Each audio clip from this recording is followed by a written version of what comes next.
So the first question is you have taught Aristotle's Poetics for almost 2 decades, sir. What really inspired you to work on Aristotle's Poetics? You see, I found the text more intriguing every time I read it and read from it and taught it. Then there are things which come up in the classroom, Right, things that you haven't thought about when you are reading in the solitude of your study. Sometimes you feel that they should be put down, so I tried to do that, but didn't succeed. I would write a few pages, forget, and come back to that after a year or two. So then I started working on a book intended for students and research scholars and young teachers. But behind all that, the real motive I feel or other suspect was to get myself some degree of clarity that I thought I needed. So maybe the students and the young teachers were just an excuse. right. So, like you say that in this book there is a chapter on plot, Yeah. and in that chapter you talk about, with reference to Aristotle, that the plot is the soul of tragedy, Hmm. and then you talk about the word soul also. So, how do you understand the word soul, and how do you understand the fact that plot is the soul of tragedy? Because the word soul has many other connotations in our popular discourse. Yeah, the word soul, I think, as a stereotype, rather as cliche, has come to signify nothing.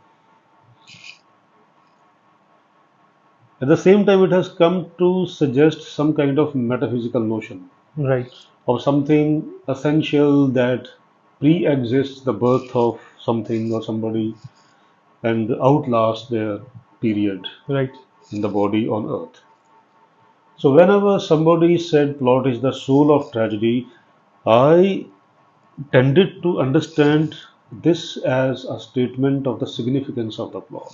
That there is no tragedy without the plot. That a tragedy lives because of a living plot. But then, when I read his De Anima and his metaphysics, then I understood that for him, the soul is more like a functional consequence. Different parts of a mechanism beginning to click together and the mechanism uh, ticking into movement like a clock. When all the parts are in order and the clock starts ticking, you can say in Aristotelian terms it has got a soul. right, So, in that sense, by saying that the plot is the soul of a tragedy, Aristotle was possibly suggesting that it is the plot in which all the parts of a tragedy can be seen as working in perfect harmony so that the tragedy comes to have an organic life. right, So that organic life, of course, is an illusion because after all, right, a sir. drama is an artificial work. Right, All very art true. is artificial. Right, Even if it mirrors life, it is hmm, artificial. It seems to carry life, but it doesn't have life. right, So that soul, in the sense of, therefore, the principle of working in such a way that an illusion of life is engendered. okay. Yeah. So you also talk about, like, with reference to Aristotle, that tragedy is essentially about action. Yes. And then, to what extent character is important? Is it really possible to have a tragedy in which there is action, but there is no character as such? You see, Aristotle was the first person in Greece to write a book on rhetoric. So we can conclude from that that he understood the devices that rhetoric employs. To me, this seems to some extent to be a rhetorical statement. Right, After all, whose action? So Aristotle was like emphasizing the centrality of action so that in place of focusing on action as it happens in the picaresque novel, you focus on action so that in terms of what a person does, the person doesn't get the primacy of attention, Right. and what a person does is related to what kind of person one is, and the process of thinking, thought as Hmm. Aristotle calls it. Then language and thought and character, they all come together in the kind of action that will be the object of imitation. Right. Like, say, somewhere in the book, Yeah. you also talk about that for Aristotle, Mm. contemplation was the highest form of life. Like, Yes. how do we understand this Yeah. paradox? On the You one see, hand, contemplation, on the other, it is action when it yeah. comes to tragedy. Somewhere I think in the book I talk about the distinction between two points of view within Aristotle as a philosopher. He wrote two books on ethics, Nicomachean Ethics and Eudemian Ethics. Right. In one of the books, contemplation is the highest ideal. Right. Now, that is the philosopher's ideal. Fine. But in the other, an integrated life is the ideal. So that it's life of action, Right. of pleasure, of contemplation, Hmm. everything. Now, since tragedy is the imitation of an action, obviously contemplation will be subordinated. Hmm. Moreover, it has to be performed on the stage. Among the audience, there used to be senators, generals, then young officers of the Athenian army. Now, if you put all of that scenario together, you realize that to some extent Aristotle's idea of tragedy as an entertainment for a certain class of cultivated persons. Okay. Then, because he says that his heroes, his protagonists cannot be ordinary people, and action, as Rancière has indicated, for the Greeks in Plato and Aristotle, does not mean just any activity. Right. I mean, manual work is not action from the Aristotelian point of view. Action has to be significant of the kind that a prince, a king, a general undertakes. So, those are the characters devoted to action, not to contemplation. Right. Whereas, if you look at Bharat Muni's Natya Shastra, Right. even a sage, a teacher, a merchant can be a protagonist. That is not the case with Aristotle. So, Right. Aristotle's idea of tragedy is relatively limited, Right. Sir. and I believe it is centered on the Greek polis. Okay. Sir, I have two questions. Hmm. First is, you have been into Indian philosophy for a long time now. So, what is your take on Aristotle's Poetics? If we have to look at it from the Indian philosophical tradition or literary tradition, like the tradition of Natya Shastra in India, so how will you respond to this? Uh, you see, the first major obvious difference is that Natya Shastra treats drama primarily as visual and, of course, oral. Because music is given, language is given a significant share of the nature of the drama by Bharat Muni. Then it is meant for spectators. It is to be performed. Bharat Muni has written about direction, Right. about the writing of the play, and even the involvement of the playwright in the enacting of the play. Then about acting, then male and female actors, and gestures, Right. then physical appearance of Okay. actors, then the way words are to be uttered, how language is to be uh, nuanced depending upon the region of which the language is and the class of the person who is speaking. Now, to that extent, I believe Bharat Muni's work, or the work ascribed to Bharat Muni, is more inclusive. It deals with the theory but primarily focuses on the performance, Okay. preparation and performance and evaluation. Right. There's even a chapter on whether a drama succeeds or fails. There are ways of determining that. Hmm. Whereas Aristotle quite clearly states that people of inferior intelligence are drawn by action on the stage. Okay. As a result, he says those people who are of refined mind can enjoy a drama fully, even if they hear it or read it. They don't Right. necessarily have to see it. Right.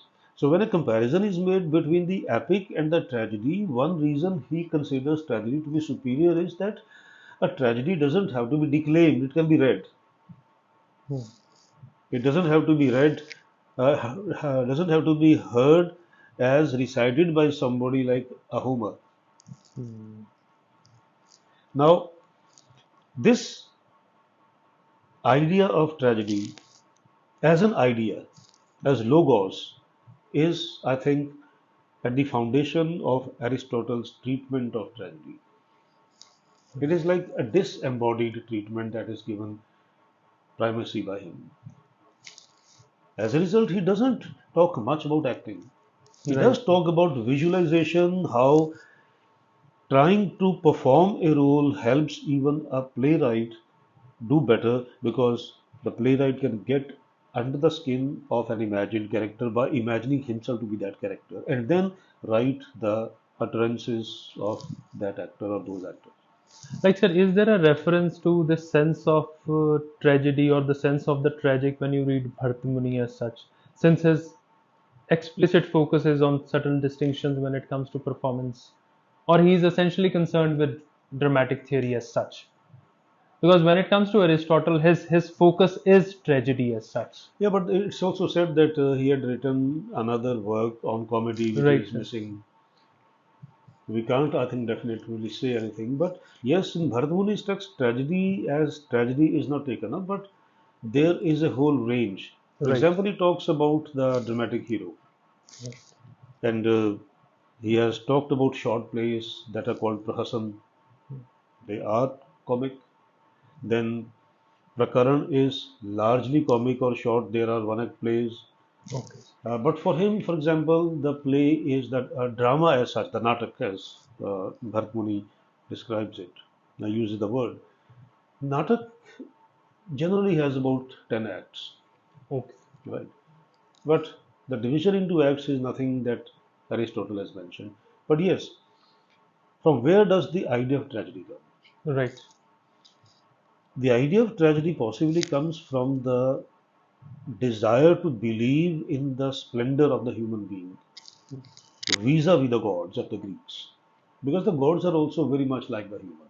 Right. And the humans at their finest rival the gods. Right, sir. Right. Now Steiner has written about tragedy and he talks about how tragedy is essentially the battle between the humans and the gods, written from the side of humans, in which the results are foreordained that the Right. humans are going to lose. So, how does the tragic hero earn glory? By fighting a battle he knows he's going to lose. Hmm. Now, in tragedy, there is this intellectual clarity as part of catharsis. Right? There is also an emotional clarification, but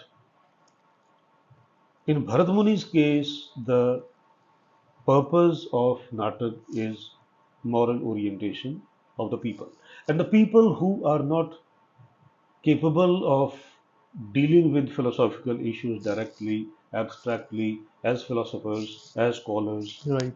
and as a result, drama in Bharat Muni is a means of social diversion and education. Okay. For Aristotle, it is meant for people who can the best of the drama, right? Like tragedy. The people who are of the finest minds and who already know what great poetry is, what epics are, who have seen great tragedies, can read, can think, have been part of great action. Right. So that way, I think uh, you can understand the tragic vision. Now, tragic vision is possibly also somewhere at the root of what I earlier mentioned, the logos of the Greek philosophers of ancient Right. times. Now, if logos is rational argument, if it is shape, form, if it is reason, what is it that is left out of logos? So, logos being reason, being idea, tragedy as logos would be tragedy as an idea. So, tragedy as a conception, which in the imagination and in the intellect of the reader can be fully worked out. But if you do not have a logocentric idea of reality, as Bharat Muni, I believe, did not have, Okay. you have a wider understanding of tragedy and you can include what Aristotle dismisses as extraneous to tragedy, like spectacle Okay. and music. For Right. Bharat Muni, spectacle and music is very much innate to drama.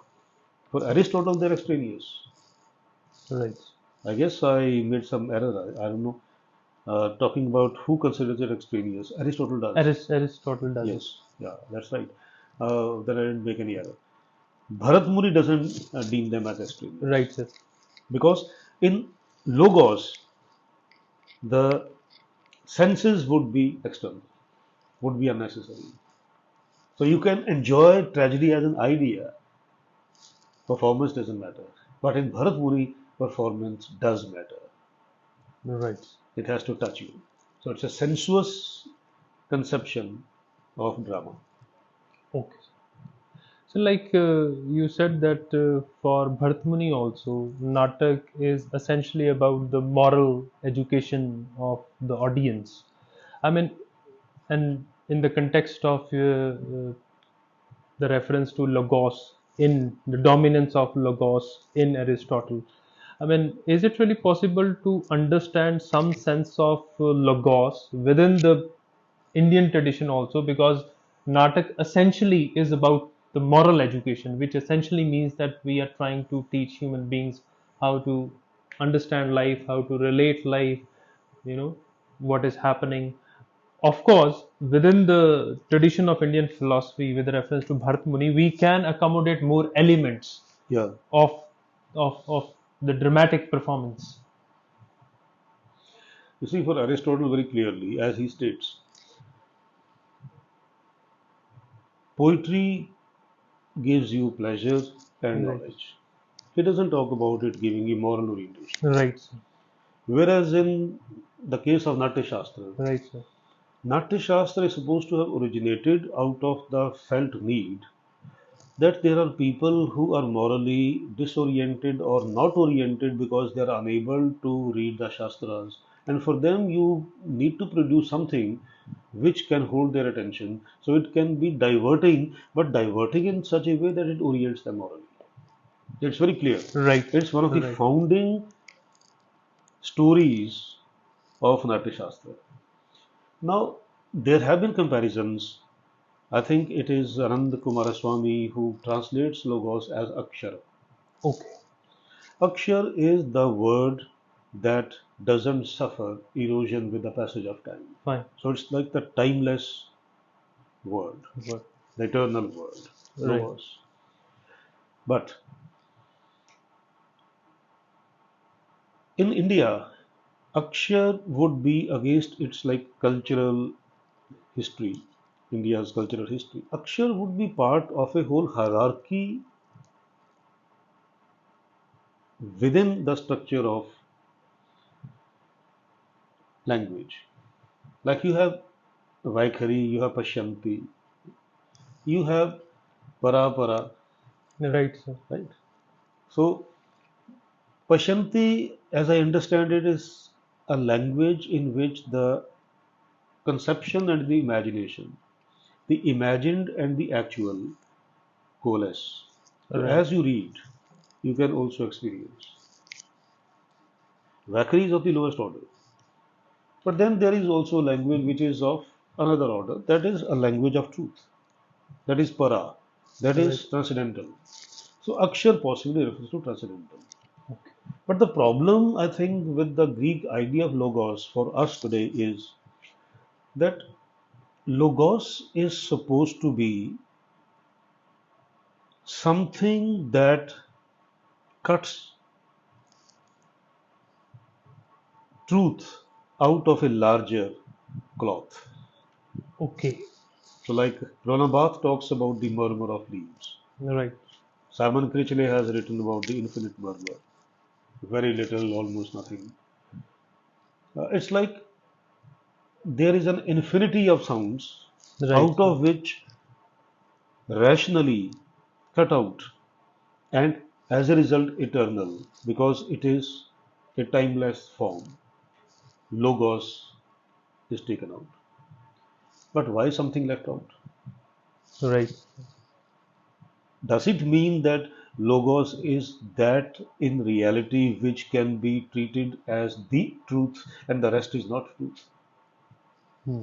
So are you not already segregating, delimiting, and putting fences? Right. Okay. So I think plot as an idea is logocentric in Aristotle in this sense. Okay. Because when he says everything that has to be there should be there and nothing that shouldn't be there shouldn't be there. So a perfect plot is one for him from which nothing can be taken out, to which nothing can be added. But now, how does the poet know it? Hmm. You are treating the poet as a kind of god who knows everything. Right. Now, it is like you go to the forest and you do not know what uses different plants have in the entire ecological system. Right. That doesn't mean you should destroy them. Right. So the idea of plot as a selection of events and incidents and characters indicates that either it is the hubris of the philosopher Aristotle or the hubris of the poet, Right. from which the idea is born that, well, the poet knows everything, so he will design a perfect logos in the form of a plot. Okay. Whereas in Bharat Muni, there is a term, vimarsh. One of the things that a writer of Natak does is he produces vimarsh in the course of the Natak. And vimarsh in Indian philosophy is not simply exegesis and expansion, it is also when the unmanifest truth becomes manifest. Right. Now, what is manifested is an expansion, Hmm. right? And in that expansion, there are so many things for which you may not be able to account, right? So, Right. plot in that sense seems to be a defense against the impossibility of tackling chaos. But Right. chaos is chaos because you think it is chaos. Right. At another order of seeing, it might be all harmony, all music. Right. You see, uh, there is this fear of looking into the abyss. The abyss is the bottomless pit, we call it, right? Right. Why do we need a bottom, by the way? Why do we need foundations? Hmm. Because we are afraid of falling endlessly into the abyss. So the experience of encounter with infinity can be an experience of encountering the fall into the abyss. Hmm. Plot gives you foundation. Right. It gives you borders. But It gives sense of security, and maybe it gave to Aristotle also a sense of security against the possibility of something else being there, which is knocking on the walls of the drama and trying to come in, and you want to keep it out. Maybe he brings it through chorus, the poet. I mean, Aristotle right. didn't write anything of the nature of a tragedy, but uh, there are things suggested in the Greek tragedy which Right. don't fit into the plot as such. Hmm. So you either believe that the poet is God, so he puts everything into the plot, or you understand that he is acting as a God who believes that, well, this is my imagined universe and this is what I can handle and contain and control, so let me plot it accordingly. So, like with reference to plot, you refer to the process of selection, the process of arrangement and order and everything. I mean, are these principles important in the Indian tradition also, that you have to arrange and order things so that the right experience is generated Yes, or of aroused course. in the Yes, of course. in the And not audience? only in like dramaturgy and the writing of drama, it is also in all visual arts, Right. in the classical dances, uh, then in the theory of poetry, in the practice of poetry. So, Rajshekhar has dealt at length with these things. like, is there a reference to anything like plot in Bharat Muni?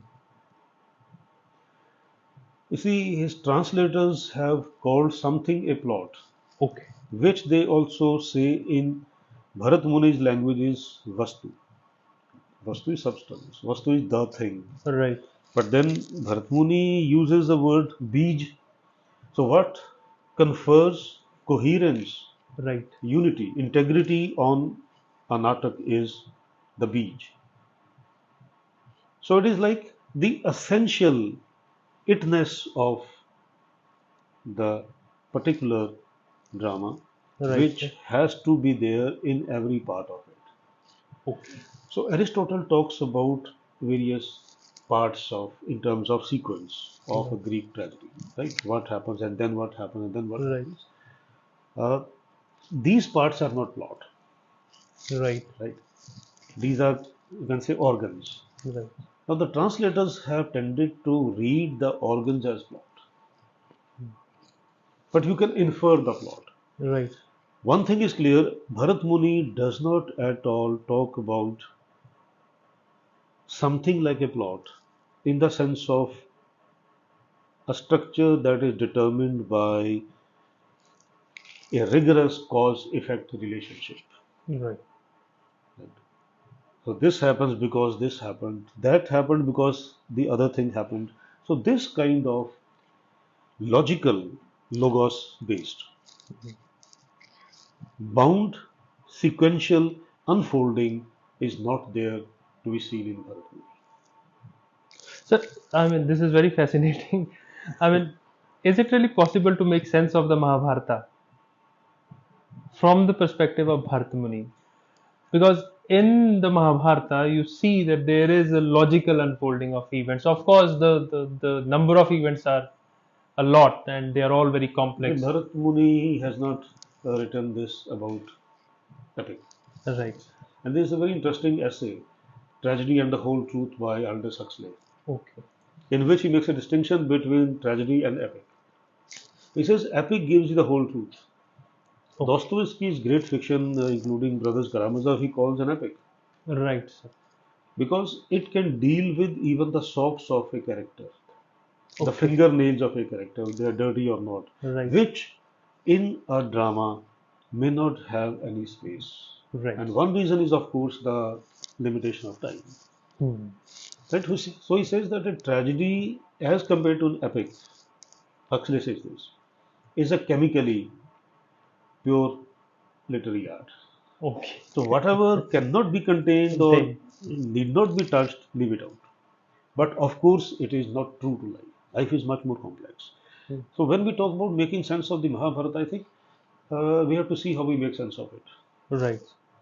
Mahabharata being an epic and such a large epic with such a variety of events and characters, discourses,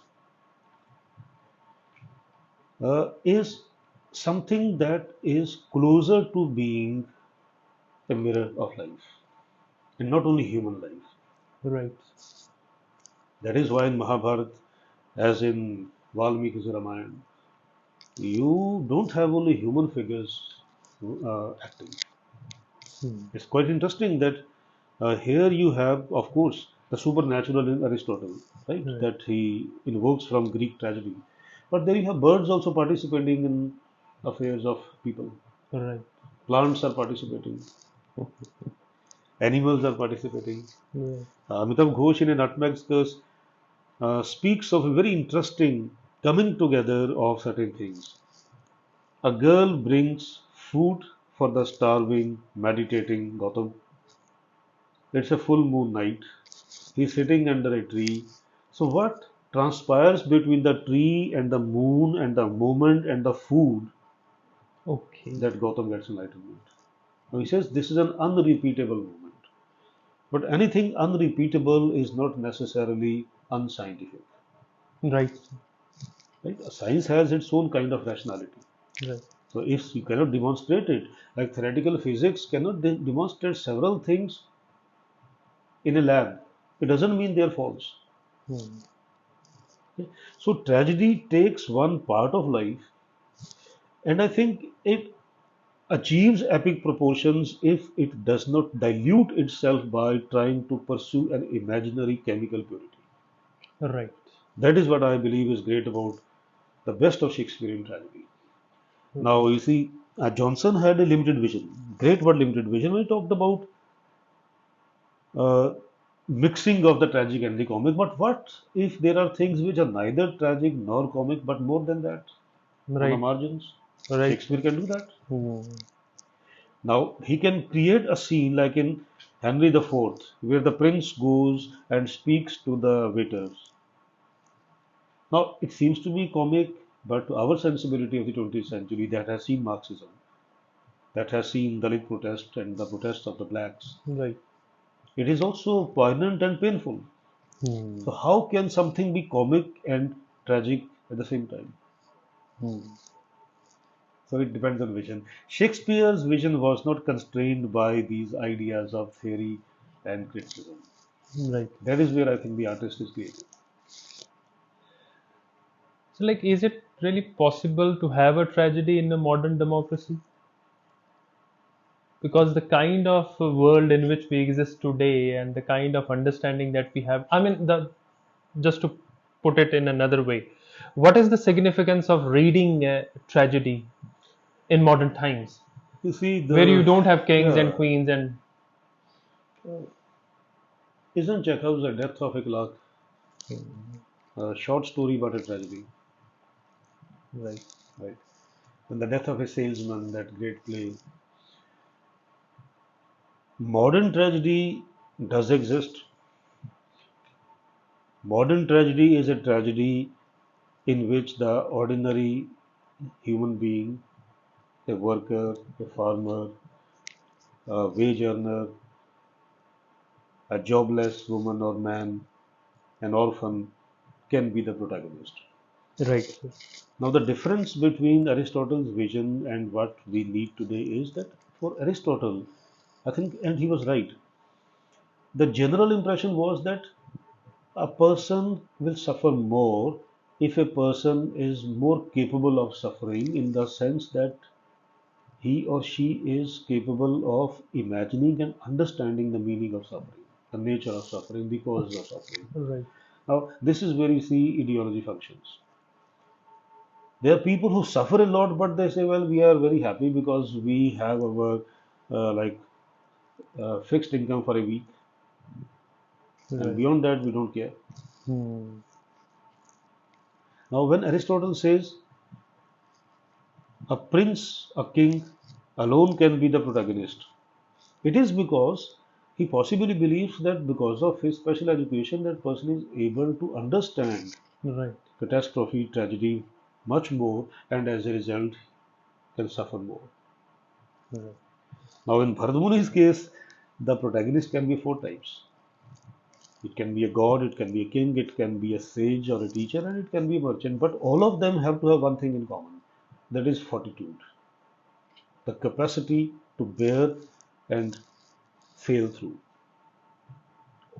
One responds with anger, another remains cheerful, but he says, who is greater as a protagonist in a drama? One who, through suffering and struggle, elevates himself higher. Now, you see,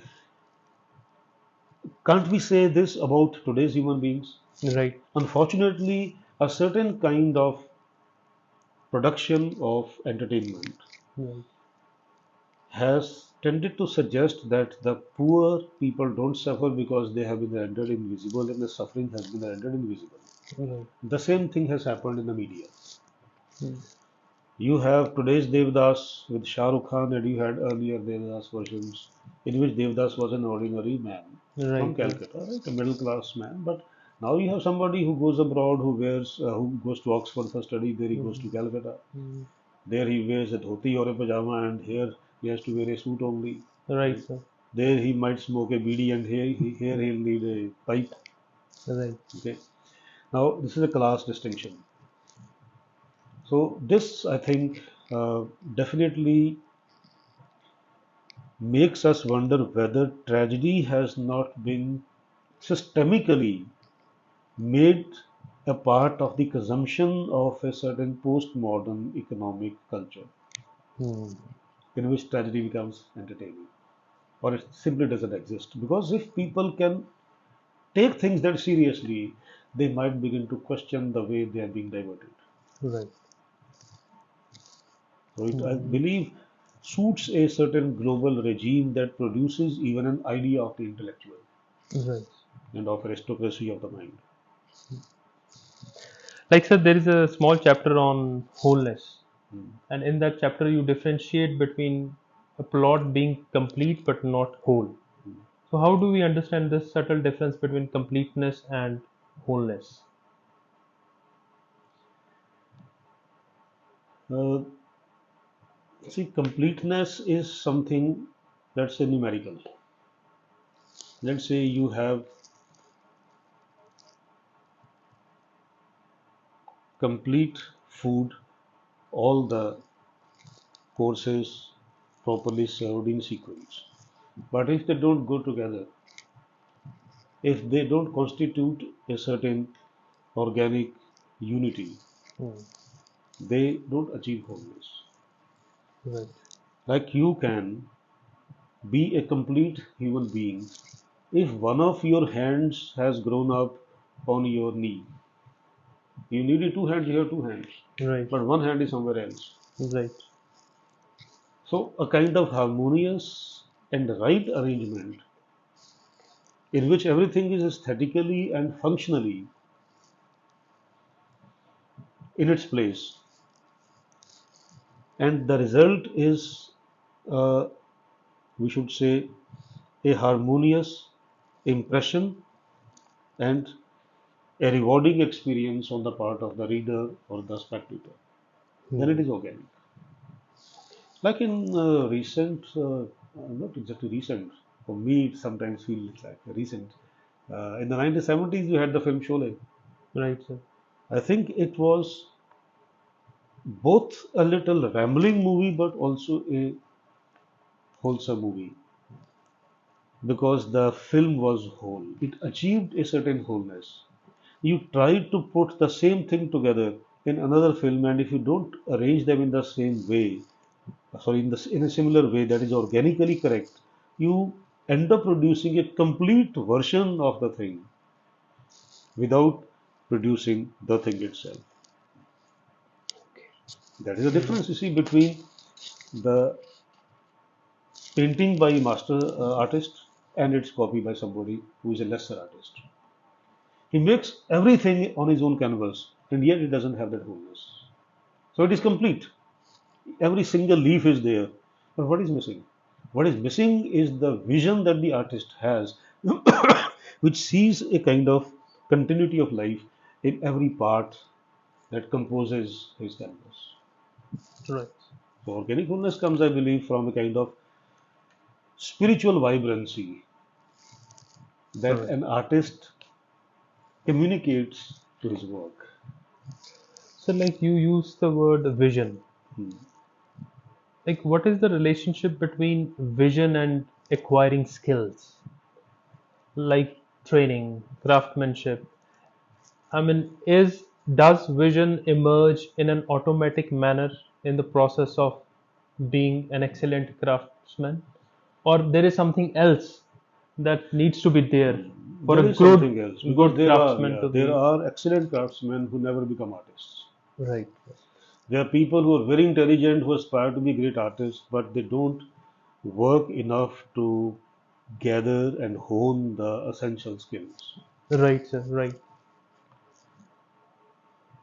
Uh, I think this is one of the problems with modern Punjabi painting. Right. Very few great artists have emerged. Those who are more popular are not really great artists. And the reason is they lack both vision and skill. See, you have to know good drawing in order to go beyond merely good drawing. Right. If you think, well, I can leap across and start being a great artist without learning, for example, the basics of singing, I can become a Hmm. great uh, vocal artist, it's not possible. Right. But then, yes, skills alone are not enough. Hmm. I think vision comes from a certain kind of innate capacity, Hmm. but an innate capacity that does not flower on its own. Right. That flowers because you have the reflexive capability to see something in yourself which can be developed. Hmm. Right. But then, are we all willing to examine ourselves? Hmm. If we were, Socrates wouldn't have any need to tell people examine your lives. Right. Because we have a tendency to escape confronting ourselves. Right. And no artist can develop vision if he doesn't question what he sees Hmm. and how he sees. Right. I think a mediocre artist or writer simply trusts what he sees. You see, my favorite story is from Cézanne's uh, days on his deathbed, when his wife reports that he was trying to look at things even moments before dying. He had said, I am learning to see, and the same goes for Michelangelo and Rodin. Hmm. Rodin tells his disciple in a conversation that the only thing that matters is how to see, which means because we have eyes, it does not mean we can We. see. And the same goes for writing. If I know grammar, if I can write grammatically correct sentences, if I have a decent vocabulary, it does not make me a writer. Right. Like Stephen King says in his book on writing, Hmm. he says composition is essential. If you don't have good composition, forget about being a writer. But knowing composition is not enough for becoming a great writer. Right. I think this is an important point, sir, Yeah. in the contemporary context. Yeah. If you miss one, you lose everything. Hmm.